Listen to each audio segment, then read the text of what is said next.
മാധ്യമങ്ങൾ പ്രഭാകരനിൽ മാത്രം കേന്ദ്രീകരിച്ച് ചർച്ച നടത്തുന്നതിനോട് ക്ഷുഭിതയായാണ് കനിമൊഴി സംസാരിച്ചത്. ലങ്കയിലെ പ്രശ്നങ്ങൾ ചുരുക്കിക്കാണരുത്, അത് ഇതിലും എത്രയോ വലുതാണ്. അവിടെ നരകയാതന അനുഭവിക്കേണ്ടി വരുന്ന സാധാരണക്കാർക്ക് വേണ്ടിയാണ് താനും പിതാവും ഉൾപ്പെടെ DMK ശബ്ദമുയർത്തുന്നത്. അതും രാഷ്ട്രീയവുമായി കൂട്ടിക്കുഴയ്ക്കരുത് എന്ന് കനിമൊഴി പറഞ്ഞു. See, please do not make this into a political issue. I mean, I don't want to talk about what impact it will have on Tamil Nadu politics. I cannot say what will happen, but I know what I do not want to happen. I want this to stop. I don't want people being killed. That is something I'm very clear about. So what I want happening is that there should be a ceasefire. There should be a pause, and I want the people to be, this killing, indiscriminate killing should be stopped. MDMKയും PMKയും പോലെയുള്ള കക്ഷികൾ AADMKയോടൊപ്പം ചേരുന്നതിനെ എങ്ങനെ ന്യായീകരിക്കാനാകുമെന്ന് കനിമൊഴി ചോദിച്ചു.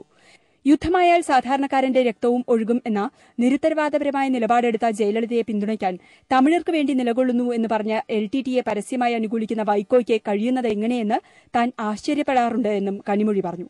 But I don't think we should look at it as an electoral issue. It is much more and beyond that.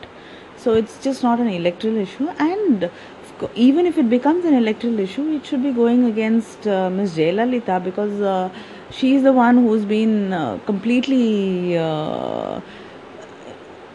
regardless about what is happening there. She says she has even made a statement if there is a war, there will be some civilian casualties. So I think it should be going against her. And I cannot understand how people who are vehement supporters of the problem and the struggle can be with her and share a platform with her. DMKയ്ക്കും കോൺഗ്രസിനും ഇപ്പോഴും അനുകൂലമായ സാഹചര്യമാണുള്ളത്.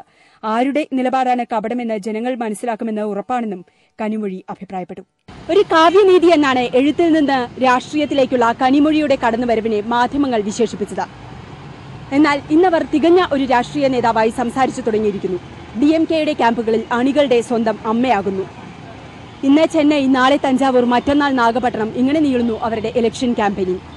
എന്തായാലും തമിഴ് രാഷ്ട്രീയത്തിൽ കനിമൊഴി അടർത്തി മാറ്റാനാകാത്ത ഒരു സാന്നിധ്യമായിരിക്കുന്നു എന്ന് വേണം വിലയിരുത്താൻ. ചെന്നൈയിൽ നിന്ന് ക്യാമറാമാൻ അരുൺ ആലക്കോടിനൊപ്പം അനുപമ, ഇന്ത്യ വിഷൻ.